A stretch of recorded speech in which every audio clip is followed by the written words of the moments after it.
here today with Hunter, and he did an awesome job on his college hacking journey. I'm really excited for him to tell you his story. He is also out of the country, so why don't we start there?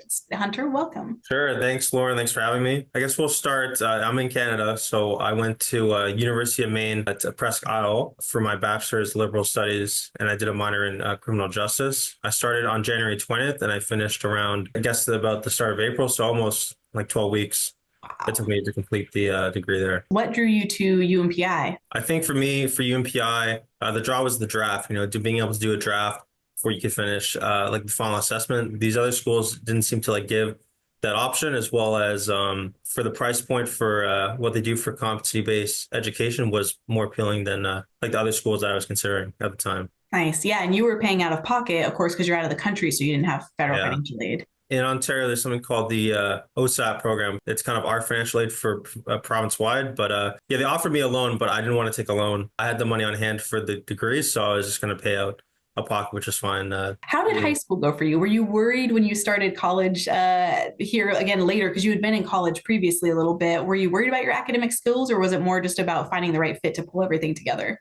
So for me, for high school was fine. Like I adjusted well there, and I was excited to start my program at Seneca for Police Foundation. This is a long time ago. In 2016 is when I went to college initially, and I got my diploma. The first semester there, yeah, we were in person. There was no COVID or online or like that. So we're mostly in person. Yeah, I was okay the first semester, and then I started picking up, just getting like 80s and 90s. For me, after that, I started working full time, and then I eventually went to the military for a couple years and came back, and then I went to school. I started a degree at Seneca, but then I found I didn't want to finish the degree. I just wanted to do a graduate certificate, and I did that. And then after that, I started working full time again. While working full time, kind of my real first job, I was working at a transit agency. I decided I wanted to go back to school, so I went to Algonquin College. I started doing general ed stuff initially, and then I went back to Seneca for the third time, and I finished my human resources certificate, part-time over the last year. So I graduated in December, and I started September 2023. So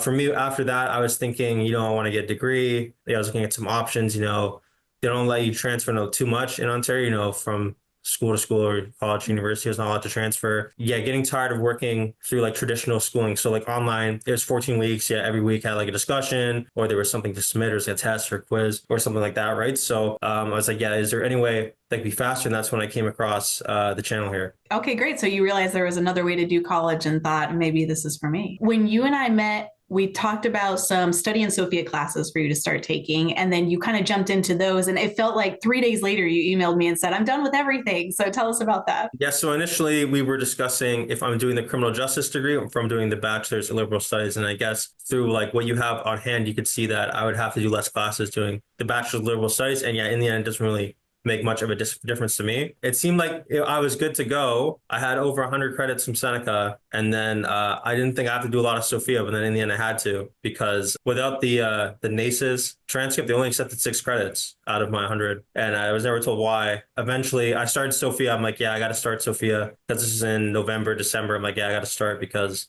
yeah, I can't just hold, my fingers crossed thinking, yeah, they're going to accept the transcript. So I did Sophia in about 4 to 5 weeks, over 70-ish credits. I got that done, and then my NACES evaluation gave me another however much, like 17. So I had 90 when I started my semester in January, and then went from there and just knocked them out. That's such amazing progress. When we learned from UMPI that they were, for some unknown reason that we'll never know, not going to accept that one college that was in the same system as the other college that they did accept, their choice. But when we got that news, I really thought you were going to say, okay, let's look at other schools. And then I feel like we've hardly even talked about it. You just said, they're not going to give me any credit. And then you emailed me like a month later, we're like, I'm done with everything. I just went ahead and did all the Sophia classes. And I just remember sitting there like, this guy is such a can-do person. Like through your whole story, I think that's what's impressed me the most, is that they've kind of thrown various things at you about, oh, you can or can't do this. And you always just forward it to me and said, what do you think I should do here? And we just kind of go back and forth, and you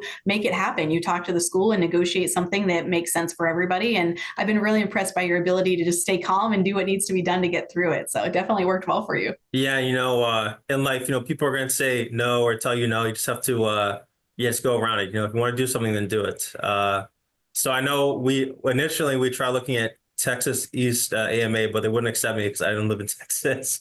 So again, Sophia kind of set me up for success. You know, I already had a lot of, I guess you could say, like experience, you know, going through Seneca and, you know, doing essays and tests. I was already set up for success there. All I needed to do at UMPI was adjust, you know, and they're very strict on APA 7, and that's what I had to adjust for, right? So through that, I know we had a SMART goal. So my SMART goal for the 2 semesters, like 5 courses a semester. And then near the end of the first, I was like, yeah, I have like 4 or 5 done. Like halfway through, I think I can get some more because then it just make the last semester that much easier. So I did 7 in the first term. And then the second one, I did the last 3. And then it's good to go. That's amazing. Tell us more about, okay, so you did 7 in 1 term, which is more than we see on average for sure. What do you think are your best tips for people getting through a lot of classes in a single term? I didn't really develop how I was going to tackle the course until I did my second term. So my first 2 classes was Intro to Criminal Justice and then Human Resources Management. So both, again, from what I had previously, are very familiar with me. So I know the content very well, but both of them are very heavy, you know, writing classes. And some classes aren't. Some classes are very simple to the point, and they have like a big thing at the end, right? So I guess I'll go through the first semester. So I just kind of did a milestone, you know, for one class. The next day I did another one, and then I just wait, or I would rush one of the classes, and then I'd start another class while I'm waiting for the milestones to be finished, right? So I was kind of juggling through that, you know, stressing out, you know, am I gonna get a bad mark on this draft? Yeah, I have to fix stuff. And I think there's only one class. The professor's like, hey, man, you need this in APA 7. So I fixed it and got like 4. You know, being able to, I guess, juggle what you have, you know, definitely you have to multitask, you have to set time aside to it. As long as you're consistent, you're fine. So the second term was a lot easier because when I was working, because I'm usually off on the weekends, I'm like, yeah, I don't want to work on schoolwork on the weekends. So I do, you know, it's like 3 or 4 milestones. So like at least per day, I'd have a milestone done. And then, you know, the Thursday or Friday, I have the draft. And so then the following week, I'd be starting on my second course, and then I'd get the feedback for the final, and I'd just adjust something and then pass. And then that's how I graduated from that term within like 3 to 4 weeks. I just nailed it out week by week. Wow. So basically, a lot of really good organization. You had a good calendar going and a good kind of system that you at least developed by the second term. Do you think if you had to go back and do it again, is there anything that you know now that you would change for yourself at the beginning, or are you pretty happy with how it went? Yeah, I guess if we went back to October when we met, yeah, I would have started Sophia then, and then I wouldn't have to. I'm Makes stressed out. sense. You would have needed futuristic knowledge for that, though, because we didn't have any idea they weren't going to accept your credit. That was crazy. Again, I think more it's time management and then setting goals for yourself that are attainable. You know, saying, yeah, I'm gonna. Not everyone can do 10 courses in a semester. You know, for people that can't, you know, you just have to, I guess, set your time aside and then know what you can do in your like own abilities. Like, yeah, I can sit here and do an essay, or, you know, yeah, you set like these mini goals within the goal. It's like, okay, I'm going to finish it and then tomorrow I'm going to cite it.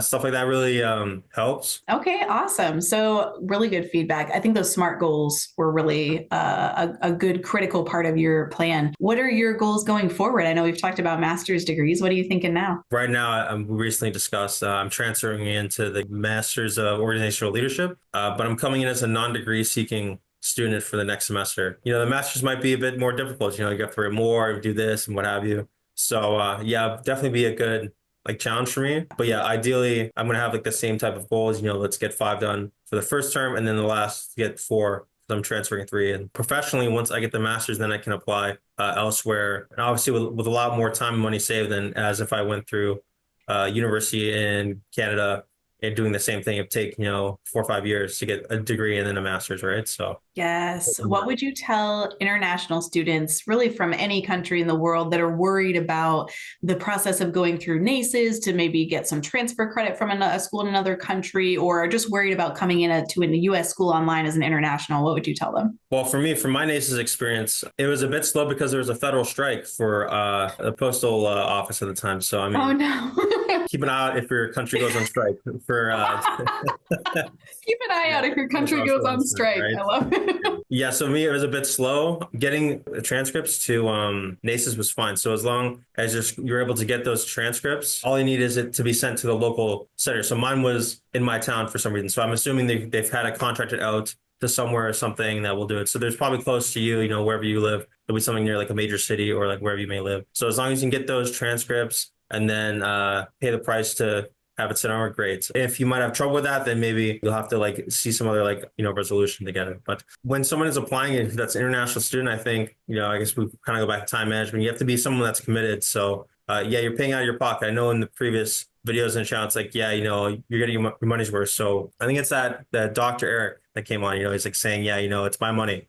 Yeah, it's my money, and he doesn't want to see it like evaporate. It really is that. So the time that you put in is the credit hour you're going to get back. So if you get 8 done in a semester, then you're saving a lot more in credit hour than if you did 2 in a semester, and you could be like losing money. Like credit hour becomes then like hundreds of dollars per credit hour. So definitely committed. I think being informed. So when I was going through this, I wasn't just going through College Act. I was looking online. There's like online communities, Reddit, Discord, other YouTube videos. So definitely do your research on what you want to achieve. I know my goal originally was criminal justice, but then you also had the suggestion of liberal studies. So again, being open to other options, if the thing you want to get done isn't possible, not all schools in the US will accept international students, right? So definitely having options, UMPI, WGU, whatever it might be, going with the flow and adapting, not everything's going to go according to plan. For me, yeah, just being told no on the transfer credits, okay, you have to have like a backup and, be flexible in that to be able to achieve the goal that you want, whether it's a degree or associates or master's. Amazing.